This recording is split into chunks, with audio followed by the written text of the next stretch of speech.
Imagine a quaint town in Austria. Nestled in the heart of Europe, this town is a picture of serenity, with its cobblestone streets, charming houses, and the gentle hum of daily life. The air is crisp, and the scenery is breathtaking, a perfect blend of nature and tradition. Amstetten. Picture a seemingly ordinary house on a quiet street. The kind of place where neighbors greet each other with a smile and children play without a care in the world. It's a community where everyone knows everyone and nothing ever seems out of place. This unassuming facade hid a sinister secret, a horrific truth that would shock the world. Behind its walls, a story of unimaginable horror was unfolding, one that would remain hidden for decades.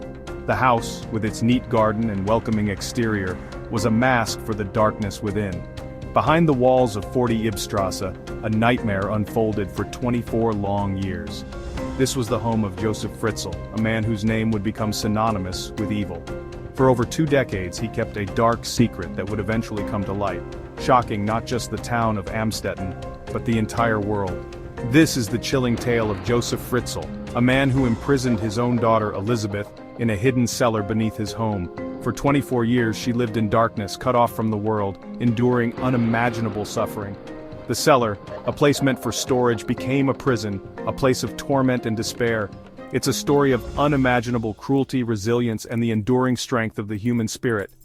Despite the horrors she faced, Elisabeth's spirit remained unbroken. Her story is one of survival, a testament to the human capacity to endure and overcome even the darkest of circumstances.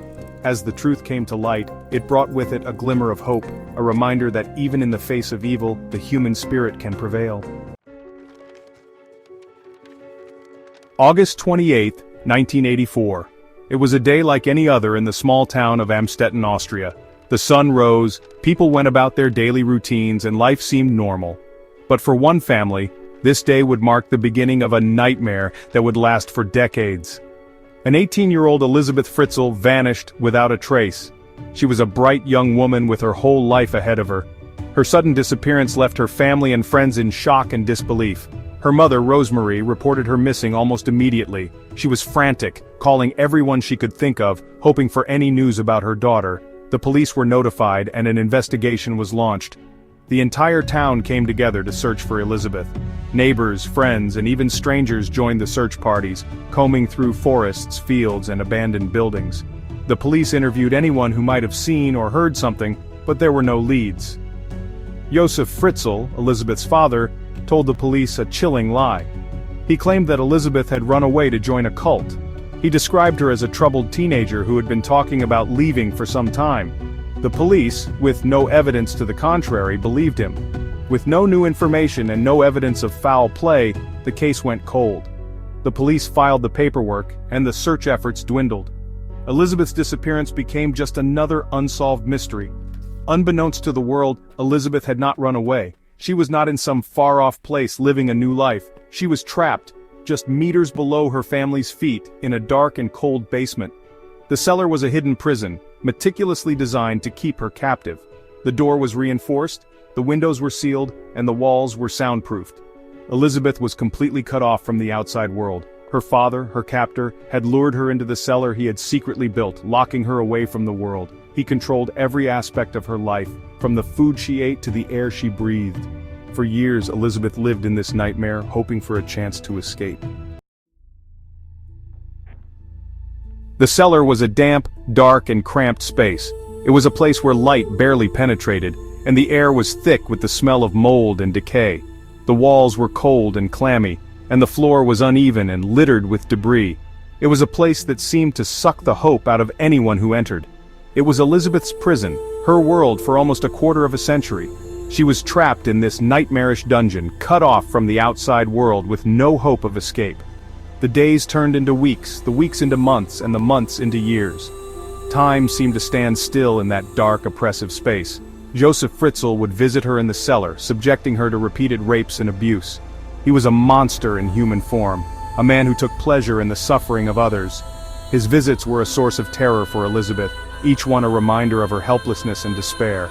She lived in constant fear, never knowing when he would come or what he would do. Elisabeth endured unimaginable physical and psychological torture. The pain and suffering she experienced were beyond comprehension. She was isolated, alone, and completely at the mercy of her captor. The psychological scars ran deep, and the physical wounds were a constant reminder of her ordeal. She cried herself to sleep many nights, praying for a miracle that never seemed to come. She gave birth to 7 children in that cellar, fathered by her own father. Each birth was a harrowing experience, with no medical assistance and only the barest of supplies. The children were born into a world of darkness and despair, their cries echoing off the cold, damp walls. Elisabeth did her best to care for them, but the conditions were far from ideal. One child tragically died shortly after birth. The loss was a devastating blow to Elisabeth, who had already endured so much. She held the lifeless body in her arms, her heart breaking with grief. The tiny life that had been snuffed out so soon was a stark reminder of the cruelty of her situation. Josef Fritzl disposed of the tiny body in his furnace. It was a cold and callous act, one that showed his complete lack of humanity. The furnace roared to life, consuming the small body and leaving nothing but ashes. It was as if the child had never existed, erased from the world without a trace. 3 children remained with Elisabeth, hidden from the world. They grew up in the darkness, never knowing the warmth of the sun or the feel of fresh air. Their lives were confined to the small, cramped space of the cellar, their only company each other and their mother. Despite the horrific conditions, Elisabeth did her best to provide for them, to give them some semblance of a normal life. But the scars of their captivity would remain with them forever. 3 of Elisabeth's children were brought up in the upstairs world by Joseph and Rosemarie. Joseph spun a web of lies, claiming that Elisabeth had left her children on his doorstep. He forced Elisabeth to write letters, supporting his fabricated story. These children lived a strange double life. Their siblings were imprisoned beneath their feet. They had no idea their mother was just meters away, trapped in a living hell. Section 5. A web of manipulation and terror. Josef Fritzl was a master manipulator. He controlled every aspect of Elisabeth's life. He controlled the lights, the food, the information she received. He used threats and violence to maintain his control. Josef Fritzl was a classic example of someone with a narcissistic personality disorder, says Dr. John Smith, a forensic psychiatrist. He had a grandiose sense of self-importance, a need for admiration, and a lack of empathy. Section 6. A glimmer in the darkness. Years passed. Elisabeth's children grew up in the cellar. They only had each other. But their existence was precarious. In 2008, the eldest child, Kirsten, became seriously ill. Elisabeth begged Joseph for help. He finally relented, taking Kirsten to the hospital. This act of mercy, however twisted, would be his undoing. Kirsten's arrival at the hospital with no medical records raised suspicions. Police began to investigate. Section 7. Justice at last. The world watched in horror as the truth unraveled. Josef Fritzl's web of lies collapsed. On April 26, 2008, after 8,516 days of captivity, Elisabeth and her children were freed. Josef Fritzl was arrested. His trial was a media sensation. He was found guilty of murder, rape, enslavement, incest, and false imprisonment. He was sentenced to life in prison. Section 8. Scars that run deep. The physical and emotional scars of their ordeal run deep. Elisabeth and her children have received extensive therapy and support. They have been given new identities and are slowly rebuilding their lives. Their story is a testament to the resilience of the human spirit. It is a reminder that even in the darkest of places, hope can survive.